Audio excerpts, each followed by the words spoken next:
우리 인간이 어떤 존재인가? 이게 우리 인간이 받아야 할 축복을 위한 시작입니다. 내가 누구인가 이거를 알게 되어지면 우리는 천하 누구도 받아 누릴 수 없는 복을 누릴 수 있게 되어집니다. 제가 오늘 어떤 유튜브를 보니까요, 이런 내용이 나옵니다. 어, 아버지와의 대화 속에서 성공한 사람이겠죠. 성공한 사람이겠죠. 그러니까 이렇게 많은 대중들 앞에 얘기를 하는 겁니다. 무슨 얘기를 하냐면, 아버지, 내가 하버드 대학에 가겠습니다. 이렇게 얘기를 합니다. 이 아버지가 뭐라고 말하냐면, 내가 어떻게 하버드 대학을 가? 그렇게 얘기를 해요. 그러니까 어 그러니까 어떻든 내가 가야 되겠다. 보여줘야 되겠다. 그렇게 생각을 하고 엄마와 또 여동생과 함께 미국에 가는 거예요. 어떻게 가는지는 모르겠지만 미국에 갑니다. 근데 잠잘 데가 없어요.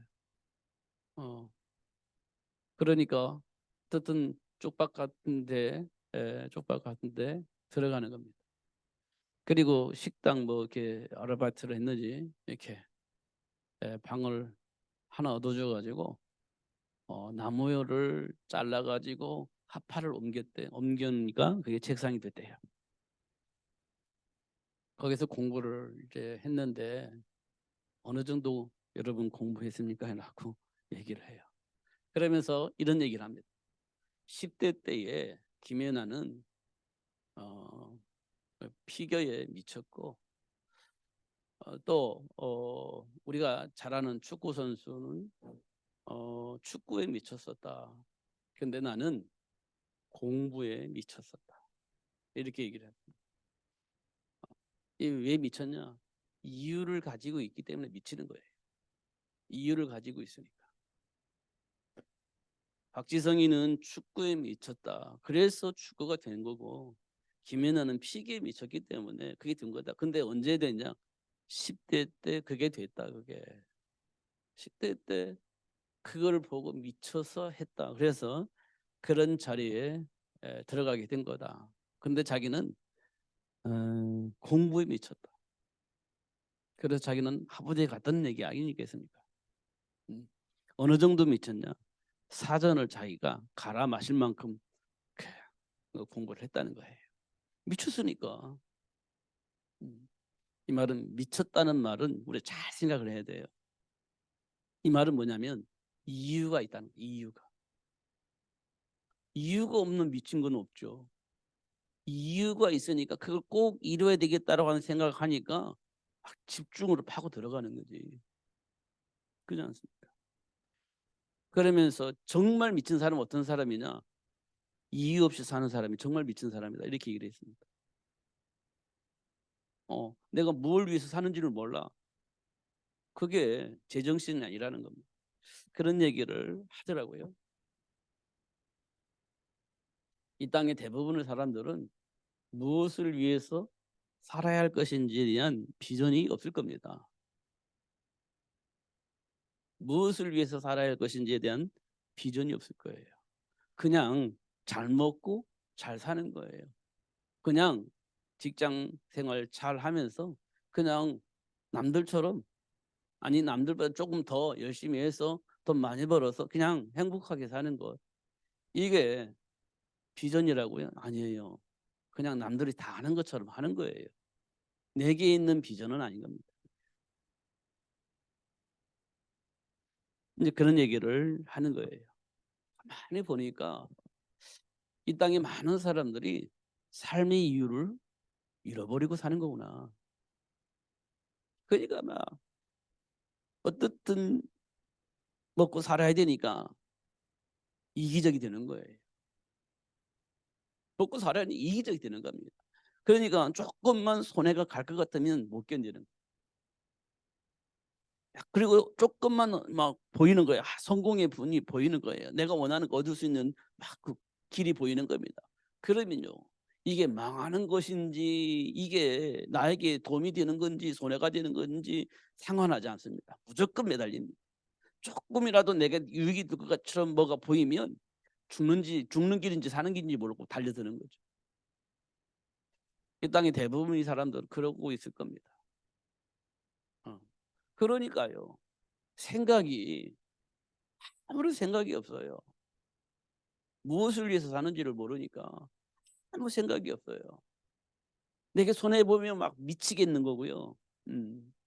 내게 조금 되면 막 내가 모든 걸 다 한 것처럼 생각하고 그렇게 생각하고 있습니다. 그러니까 결과는 뭐냐면 '내가 무엇을 위해서 살 것이다.' 이런 게 없는 거예요. 그러니까 환경에 따라 막 흔들리는 거죠. 이런 것들을 보는 겁니다. 그런데 그 짧은 그 메시지인데, 그렇구나. 많은 사람들이 삶의 방향을 잃어버리고 살고 있구나. 그런 생각이 들었습니다. 그럼 원인이 뭘까요? 그 원인이 뭘까요? 왜 그렇게 잃어버리고 방황하고 살까요? 그 원인은 뭘까요? 배경이 뭘까요? 우리는요, 그렇게 생각합니다. 가정 형편이, 가정 환경이 이렇게 생각할 겁니다. 보기에는 그게 배경인 것처럼 보여요. 그것 때문에 내가 그렇게 살 수밖에 없었다라고 말할 수 있는 근거는 들 수 있을 것 같습니다. 그러나 그게 근본 원인은 아니에요. 근본 원인은 아니에요. 근데 우리는 그걸 근본 원인으로 어 알기 때문에 그렇게 생각하고 사는 거예요. 그러면 해결책은요? 없는 거예요. 나는 그렇게 에 태어났는데 방법이 없지. 없잖아요. 다시 그 니고데모처럼 다시 엄마 뱃속에 들어갔다가 재생해서 나올 수도 없는 거고. 그렇게 타고나 버렸는데 뭐 어떻게 해요? 방법이 없지. 그러니까요. 우리는 결국 운명이라고 생각하고 팔자라고 생각하고 그 속에서 벗어나지 못하고 사는 겁니다. 그럼 뭐 하게 살겠습니까? 원망하고 사는 거지. 나를 왜 그렇게 만들어 놨냐고 원망하고 살겠지. 그것밖에 할 수 있는 게 아무것도 없잖아요. 그게 원인이라면 그것밖에 할 수가 없어요. 왜? 되돌릴 수가 없잖아요. 그게 이 땅에 많은 사람들이 가지고 있는 생각들입니다. 특히 요즘 세상 문화가 굉장히 혼란한 상태에 빠져 있는 랩런트들이 전부 다 원망하는 거예요. 나를 왜 이렇게 만들었느냐. 이렇게 원망을 하는 겁니다. 근본이 어디에 있어요? 엄마 아빠한테 있다는 거예요. 그거 돌이킬 수가 없는 거지. 방법이 없어요. 그렇게 생각하면. 그게 원인인데 어떻게 바꿔요? 기회가 없는 거지. 그렇게 사는 겁니다. 그게 운명과 팔자입니다. 근데 우리가 하나만 더 깊이 생각해 보면 엄마 아빠의 문제가 아니고, 그리고 내게 있는 문제도 문제가 아니에요. 조금만 더 생각해 보면. 그럼 무슨 문제냐? 그게 오늘 말하고 있는 창세기 3장 문제예요. 이게 여러분들에게 답이 되어져야 되는 거예요. 아는 것 말고 답이 되어져야 돼요. 그러면 문제가 터질 때 이 문제가 지금 내게 와 있구나라는 사실을 알게 돼. 그러면요, 이 문제 왔는데 어떻게 하자는 거예요. 그런데 놀라운 것은 이것이 정말 내게 있는 문제라고 한다면 이 문제를 해결할 수 있는 답이 있는 거예요. 이 문제를 해결할 수 있는 답이 있는 거예요. 아빠 문제라고 한다면 다 해결할 수 있는 답이 없는데, 내게 있는 문제가 하나님과의 관계 속에서 일어난 문제라고 한다면 해결할 수 있는 답이 있죠. 이게 성경에서 말하고 있는 내용입니다. 우리가 한 번 더 생각해야 돼요. 그러면 돼요. 지금까지 나는 우리 가문 때문에, 우리 부모 때문에, 어쩔 수 없는 영적 문제 때문에 이렇게 살았노라고 생각하면서 그 안에서 벗어나지 못하고 살아왔는데, 그게 이제 부모 탓하는 거잖아요. 그 원망불평하는 거지 않습니까? 근데 알고 보니까 하나님을 떠나면서부터 온 문제예요. 그러면 답이 있죠. 하나님 만나는 겁니다. 만나면 해결되는 거예요. 근데 내 힘으로 하나님 만날 수가 없는데 하나님이 나에게 하나님 만날 수 있는 길을 열어놓으십니다. 그러면 내 인생의 문제가 운명과 팔자 같은 삶이 아니라 축복의 삶을 살 수 있는 길이 열려 있는 거예요. 이게 우리에게 굉장히 중요한 거예요. 저는 아무리 생각을 해봐도 이 창세기 3장 문제를 통해서 답을 얻지 못하면 인생에 무엇을 가지고 있어도 행복하지 않을 겁니다. 우리는 없어서 불행한 것처럼 착각하는데 아니에요. 행복하지 못한 이유는 내가 누구인지를 모르기 때문에 행복하지 못하는 겁니다. 우리는 없어가지고 뭐 불행하다, 난 힘이 없어가지고 불행하다, 난 할 수 있는 게 아무것도 없어서 불행하다 이렇게 생각하지만 그렇지 않아요. 내가 누구인지를 모르기 때문에 불행한 거예요. 내가 누굽니까? 하나님의 자녀예요. 하나님 자녀 누가 책임지죠? 하나님이 책임지십니다. 하나님 자녀는 어떤 상황이죠? 저주와 재앙이 나를 이겨먹을 수가 없어요. 결국은 나를 저주 당할 수가 없는 겁니다. 하나님 자녀라면 나는 저주 당할 이유가 없어요. 하나님 나와 함께 계시니까 사단 나를 저주 곳에 끌어들일 수가 없는 겁니다. 예수님께서 그랬잖아요. 음부의 권세가 이길 수 없다고. 그럼 끝나는 겁니다. 이 사실을 안다면 우리가 그렇게 불행하게 살 필요가 없는 겁니다. 그잖아요. 근데 환경 보면 이게 내 안에 들어와 있질 않으니까 현장 속에서 오는 문제 때문에 스트레스를 받는 거예요. 결국 내가 누구인지를 잊어버리는 거죠. 삶의 환경 때문에, 문제 때문에 내가 누구인지를 잊어버리는 겁니다. 그때부터 불행 시작이 되는 거예요. 그때부터 원망이 시작되는 거고요. 그게 불행이 시작됐다는 거예요. 그런데 내가 누구인지를 안다면, 잊어버리지 않는다면 불행은 나에게 오질 않습니다. 사실은. 그잖아요. 하나님이 나와 함께 계시고 모든 걸 다 가르쳐 주시고 생각나게 하시고 깨닫게 하시는데, 그리고 그 축복을 누릴 수 있도록 역사하시는, 불행할 시간이 없죠. 근데 이걸 안다고 해서 중요한 게 아니라 그게 내 것이 되어져야 됩니다. 사도행전 9장에 보면 다메섹에서 바울이 예수님을 만나잖아요. 아, 예수님이 그리스도구나 이렇게 알게 됐잖아요. 그러면 끝이냐? 그렇지 않아요. 그럼 무슨 일이 있습니까? 바울에게 아나니아라는 사람을 통해서 하나님의 계획이 전달되어져요. 하나님의 계획이 전달되어지는데 그 계획이 뭐냐면, 바울아, 네가 지금까지는 네 마음대로 살았지만 이제는 이런 삶을 살게 될 거야 라고 하는 삶의 이유와 목적을 분명하게 가르쳐 줍니다. 아나니아를 통해서 가르쳐 줘요.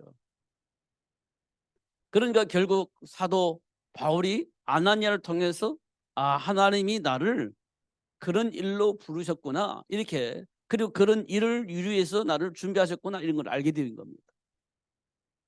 알게 된 거예요. 그래서 뭐 했습니까?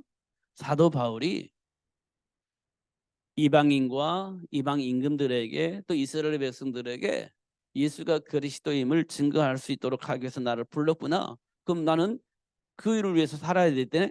그 일을 위해서 살아야 되네. 이렇게 답을 얻은 거예요. 그 삶의 이유가 완전히 바뀐 겁니다. 그러니까 사도 바울은 어디에 목적이 두었어요? 그러면 로마를 살려야 되겠네? 아니, 이방 로마의 황제에게 이 복음을 전하고 그래야 되겠네. 왜냐? 이방인과 이방 임금이라고 하니 로마 황제에게 이 복음을 전거하라고 하나 나를 부르셨구나. 이렇게 이제 깨달은 거예요. 응답을 받은 겁니다. 그러니까 사도 바울은 어떤 상황이 와도 뭐라고 말하냐? 나는 로마에 가서 로마 황제에게 이 복음을 전할 거야.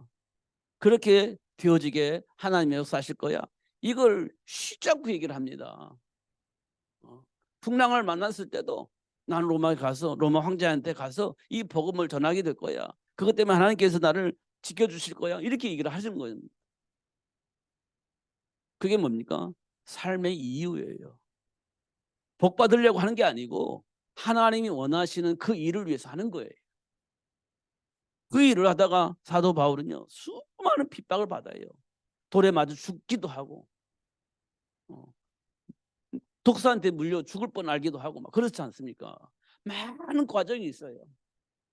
감옥에 갇히기도 하고.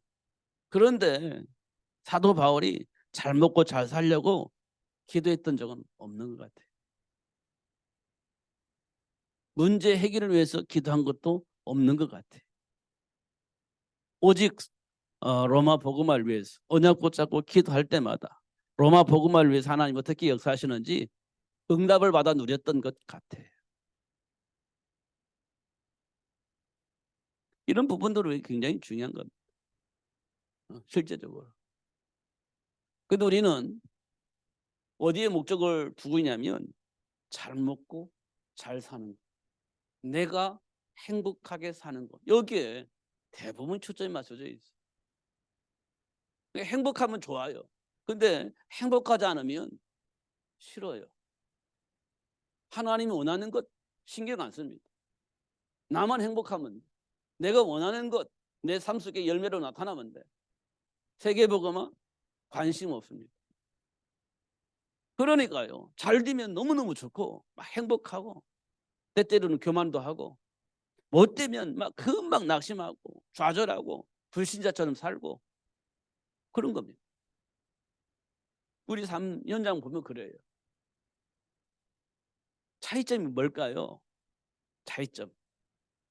바울은 하나님께로부터 삶의 이유를 분명히 알았습니다.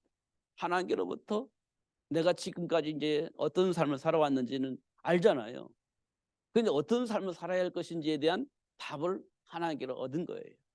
그러니까 먹을 것이 있어도 괜찮고 없어도 괜찮은 거예요. 오직 하나님 원하는 로마 복음화. 로마 황제 앞에 가서 이 복음을 전가하는 거. 이스라엘 백성들에게 이 복음을 증거하는 거. 이거 외에는 바울의 머릿속에는 들어가 있는 게 없는 것 같아요. 하나님이 하시는 일이라고 봅니다. 하나님이 하시는 일. 이렇게 되어지면 어떤 일이 벌어질까요? 그렇습니다. 이 세상의 문제를 해결할 수 있는 문이 열려지게 될 겁니다. 삶의 문화도 바뀌어지는 일이 일어나게 될 겁니다. 안 일어날 수가 없어요. 그래야 복음화 되어질 것이기 때문에 그렇게 하실 겁니다. 우리가 잘 알고 있는 것처럼 노예로 팔려나간 요셉이요. 어, 그냥 복음 전하지 않았어요. 노예 주제에 무슨 복음 전했겠어요. 그냥 노예 생활하는 겁니다. 근데 노예 생활을 하고 있는데 그 노예 생활을 하고 있는 요셉을 누가 지켜봤냐고요?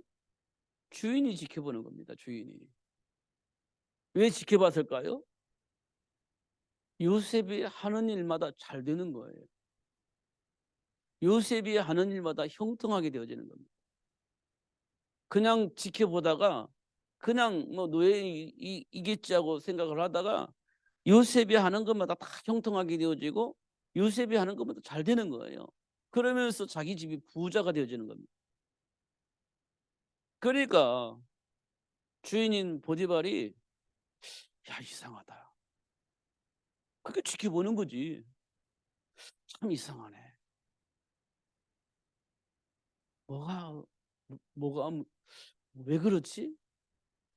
이렇게 지켜보는 겁니다. 그러다가 요셉의 뒤를 파보는 거 아닙니까? 몰래.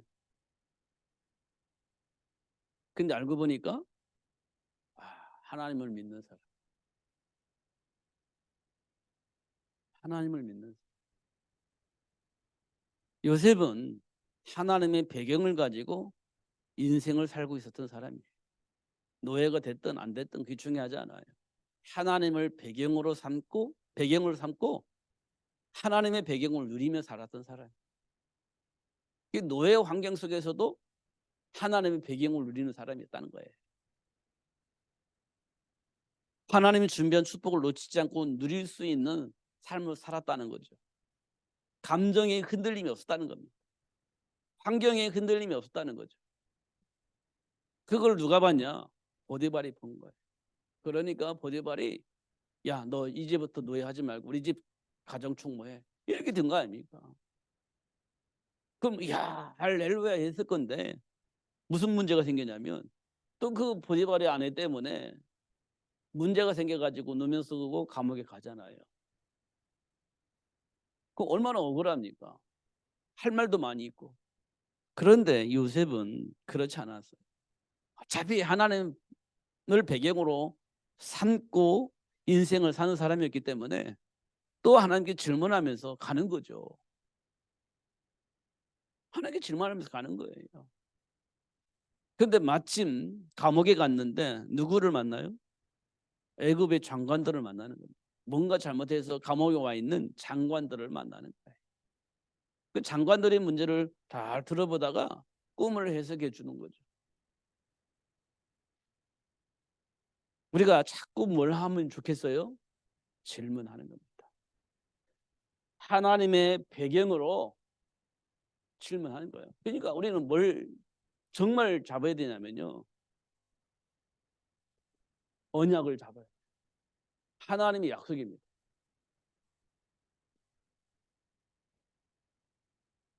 이거는 내 안에 있는 동기와 상관이 없어요.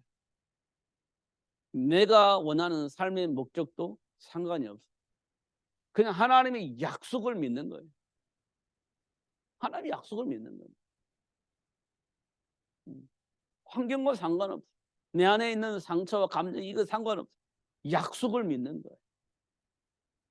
그러면 약속을 믿으면 뭐가 나오냐면 기도가 나와요. 왜 기도가 나오냐면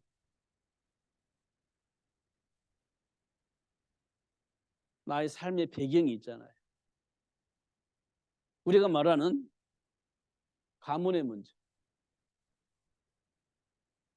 이게 우리 삶의 배경이잖아요. 가문의 문제, 삶의 배경이 되는 겁니다, 이게. 결국 부모의 영향력, 이게 내 삶의 문제가 되는 겁니다. 이 문제가 삶 속에서 나오는 거예요. 이 문제가 나오는 겁니다. 이게 나 삶의 배경이니까 내 삶 속에서 이 문제가 나와요. 안 나올 수가 없지. 이미 내 안에 배속에서부터 이것이 뿌리 내려져서 각인되어져 있는데 안 나올 수가 없지. 나오게 되어 있는 겁니다.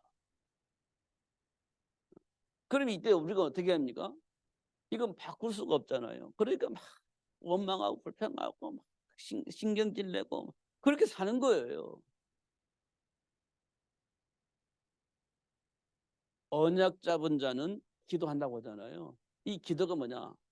이 사실을 알아요. 이 배경을 알아요.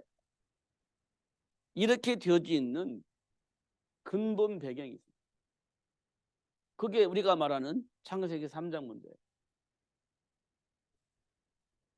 지금 내가 가지고 있는 이 삶의 배경이 가문의 문제고 부모의 영향력이에요. 이건 어쩔 수가 없어요. 이걸 보고 우리는 운명과 팔자라고 하죠. 이건 바뀌지 않는다는 거거든요. 막 주어진 대로 살아야 된다는 거예요. 주어진 대로. 지난번에 지금 친구를 만났는데 딱 이런 생각이 들어요. 사람들이 사주를 보는구나. 사주. 사주가 뭔지 아시죠? 생, 년, 월, 일, 시입니다. 태어난 년, 월, 일, 시. 이게 사주예요. 몇 년도, 몇 월 달, 몇 시에 네가 태어났느냐. 이게 사주예요. 이 사주는 네가 가지고 난 운명과 팔자라는 거예요. 네가 하필이면 그 해, 그 월에, 그 날에, 그 시에 태어났다는 것은 그 날에 있는 운명과 팔자가 너를 가지고 태어났다는 거예요. 그래서 사주 보는 사람, 점 보는 사람은 꼭 사주를 보죠. 이 사주는 뭐냐? 네가 그 운명을 가지고 태어났다는 거예요. 근데 우리 모르잖아요. 그게 귀신 들린 전쟁이가 네 운명과 팔주는 이렇게 타고났어. 네 사주를 보니까 너는 그럴 수밖에 없는 운명과 팔자를 가지고 태어난 거야 라고 얘기를 해주는 겁니다. 그럼 우리는 그거를요, 아 그렇구나 하고 믿는 거예요. 그게 사주예요. 너는 그런 운명을 가지고 태어났다는 거거든요. 그게 이제 가문의 문제고 부모의 문제. 이걸 이제 후손들에게 계속 대물림. 이거 생년 월시는 월일시는 이건 다 가지고 있잖아요. 그냥 어느 날 갑자기 뚝 떨어지는 거 아니잖아요. 이 날이 있는 거예요. 사주가 있는 겁니다. 누구든지. 그러면 그런 운명을 과자를 다 가지고 태어나는 거예요. 누구든지 다 가지고 태어나는 거예요. 그럼 점쟁이들은 이걸 가지고 모든 사람을 지배를 하는 거지. 그래서 이제 사단이 시키는 대로 하는 거예요. 일생존으로 사는 겁니다. 이게 가문의 문제고 부모의 영향력이에요. 이 속에서 우리는 산다면 이 팔자에서 빠져나올 수 있는 사람 없잖아요. 제가 주민등록상으로는 61년인데 제가 태어난 날은 60년 9월이에요. 60년 9월 6일 한 뭐 10시쯤 태어났다. 이렇게 이제 저는 그렇게 알아들었어요. 그런지 아는지 내가 어떻게 알아요? 말해주니까 그런가 보다 하는 거지. 그 사주를 내가 가지고 태어나는 거예요. 여러분 그 날짜 없이 태어난 사람 없잖아. 다 사주를 가지고 태어나는 거예요. 근데 그 사주가 뭐라고요? 몰라. 근데 문제는 생기고 사건은 생기는 겁니다. 그러면 이거 궁금하잖아요. 이 문제가 왜 왔는지, 이 사건이 왜 일어나는지 궁금하잖아요. 알려주는 사람이 없어요. 누가 알려줘요? 점쟁이가 알려주는 거예요. 그러면 점쟁이가 뭐 물어보죠? 사주 물어보지. 사주 물으면 그때 사주를 가지고 막 뭐 이상한 짓을 하면서 네가 타고난 팔자는 이거야라고 얘기를 하면서 부적을 쓰고 쓴다지 뭐 이렇게 하셔야겠죠. 그게 지금 우리가 살고 있는 삶의 배경이에요. 무당에 의하면 그렇습니다. 그런데 사실은 우리 삶의 배경은 창세기 3장 문제. 창세기 3장 문제. 하나님을 떠난 문제. 사주가 중요한 게 아니에요. 하나님을 떠나면서부터 오는 문제. 이게 근본 배경인 겁니다. 그렇다면 답은요. 너무 쉬운 거예요. 뭘 하는 게 아닙니다. 하나님을 만나면 돼. 하나님 만나는 길 한 가지예요. 막 여러 가지 복잡하지 않아요. 예수 믿으면 돼요. 이게 성경에서 말씀하고 있는 겁니다. 이거 어려웠나요? 하나도 안 어려워요. 근데 왜 어렵죠? 안 믿으니까. 안 믿어지니까. 안 믿어지니까. 왜 안 믿어져요? 삶의 현장에 문제가 많아요. 나와 직접적 연관된 문제들 많아요. 내가 원하는 삶이 안 되는 그런 문제들이 많아요. 그래서 그 문제 해결하려고 하다 보니까 이게 이제 안 믿어지는 거예요. 이게 전부 아닌 것처럼 느껴지는 거예요. 그럼 어떻게 해요? 내가 원하는 거 얻으려면 이런 방법 저런 방법 써야 내가 원하는 거 얻을 수 있지. 여자의 후손 가지고 내가 원하는 삶을 얻을 수 있을까요? 못 얻는다고 생각을 하는 거예요. 그럼 어떻게 해요? 방법을 써야지. 여자의 후손 말고 내가 원하는 걸 얻을 수 있는 방법을 써야지. 그게 지금 우리가 가지고 있는 생각이에요. 내면 속에 깊이 빠져 있는 생각들입니다. 왜 근본을 모르니까. 뭐 하나님 떠난 문제라면서. 하나님 만나면 된다면서. 근데 현장에 나가면 이게 문제도 아니고 답도 아니에요. 내가 원하는 건 얻는 것이 답이 되는 거예요. 방법 써야지. 그게 어느 길로 가느냐. 마귀가 말하는 대로 팔제대로 가는 거예요. 사주대로 가는 거예요. 마귀가 말하는 대로 사주처럼 사주가 주어진 대로 막 사는 것처럼 되는 거예요. 이게 사주가 맞다라고 우리는 인정을 하게 되는 거예요. 이렇게 되니까.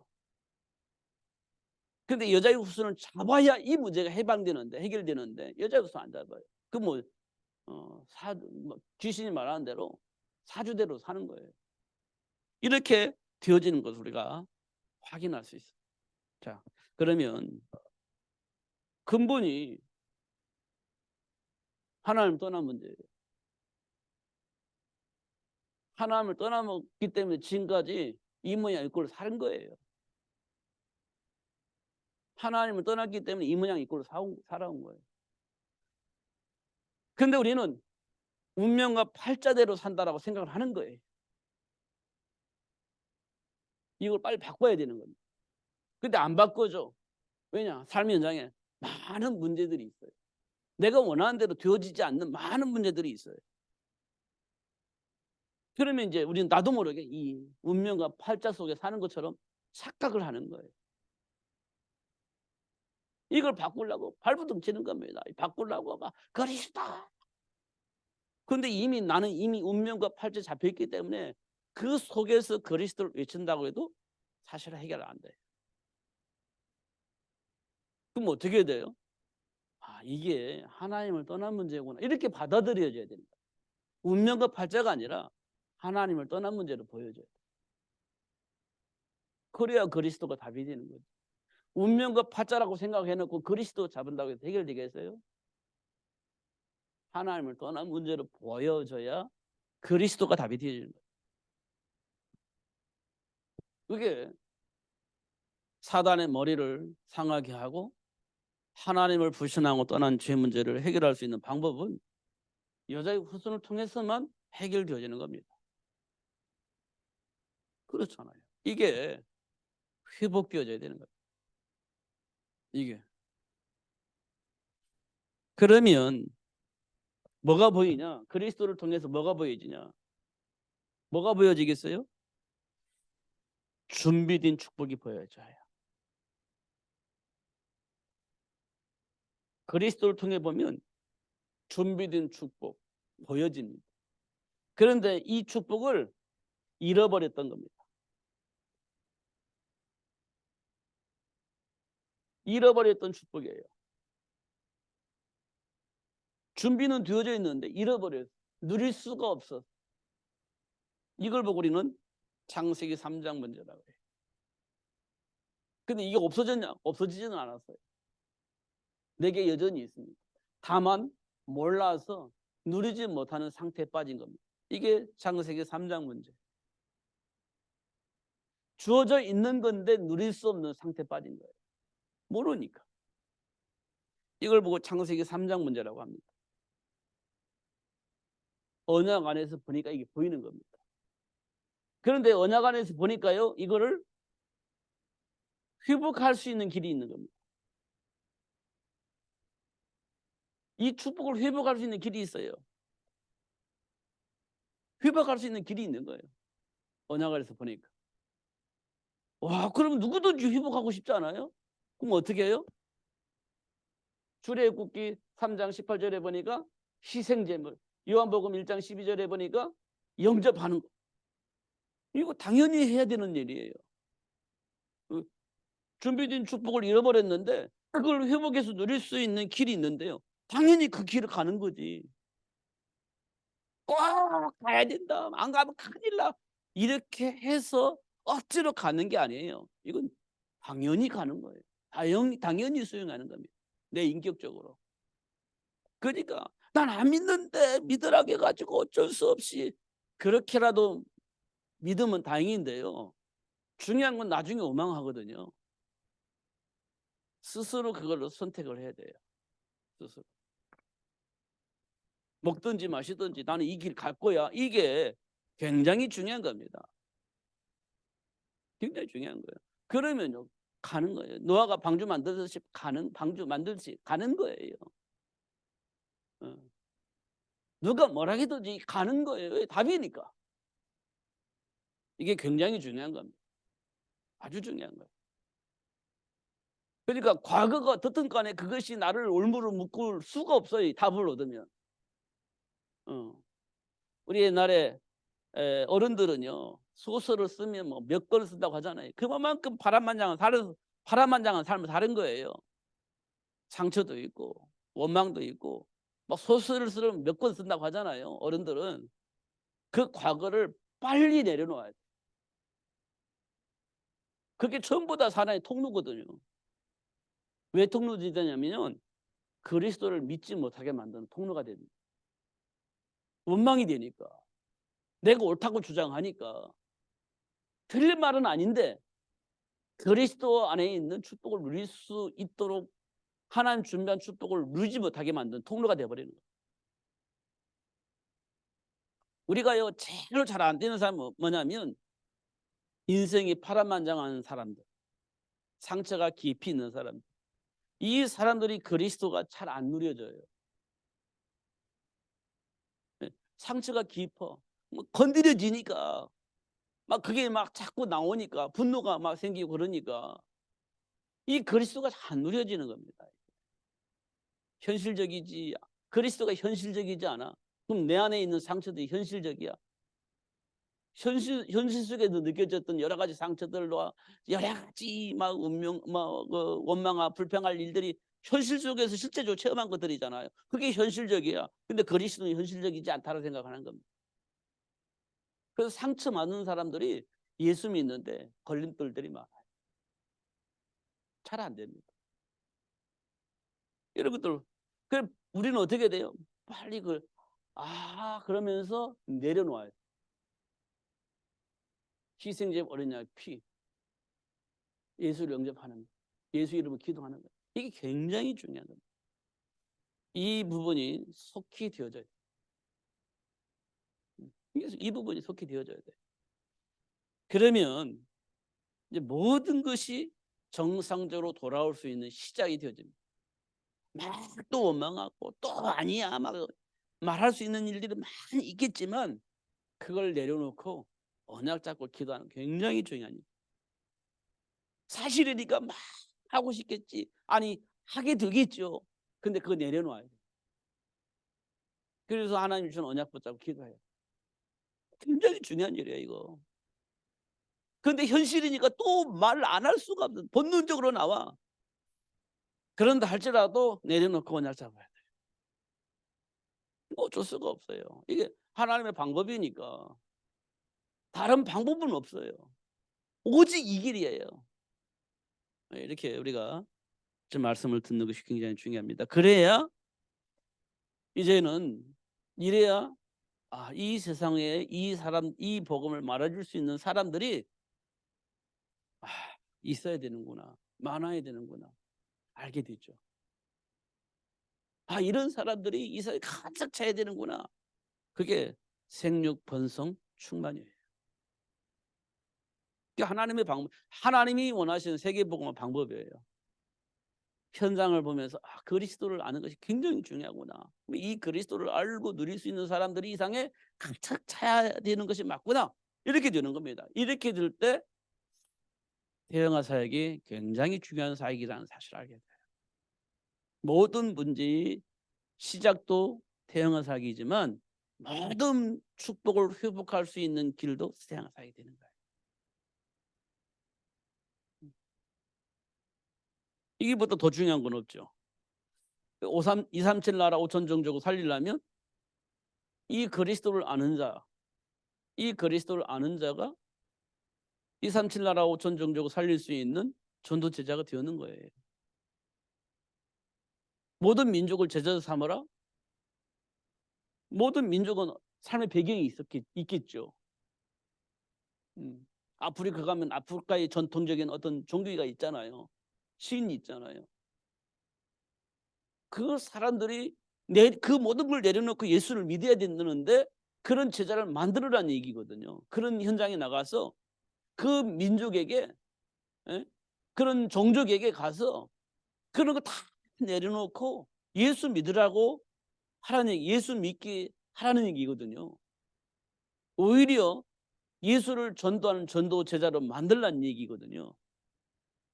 여러분이 그게 쉬운 일이 아니에요. 그게 사실은 대대자자손손 막그 출장들 있잖아요. 자기들이 섬기는 그 신이 있잖아요. 그걸 내려놓고 예수 믿고 예수 전도하는 전도자 제자를 만든다? 이게 쉬운 일이 아니에요. 근데 예수님은 그렇게 하라고 말씀을 하고 있는 거예요. 우리가 모든 민족 너는 가서 모든 민족으로 제자를 이 말이 쉬운 말인 것처럼 보이지만 현실적으로는 그게 불가능한 인기처럼 보이는 거예요. 우리가 TV에 보면 추장들을 자기들 나름대로의 어떤 신을 섬기고 있잖아요. 그걸 버리고 예수 믿으라는 얘기거든요. 근데 그들이 자자손손 그게 전통으로 내려왔는데 그걸 내려놓고 예수 믿고 예수 믿으라고 말하는 사람으로 만들라는 것이 쉬운 일이 아니에요. 인간의 힘으로는 안 되는 거예요. 하나님이 하시는 일이라는 얘기입니다.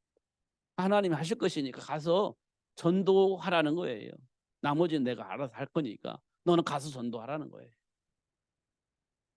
이게 하나님이 우리에게 주신 사명입니다.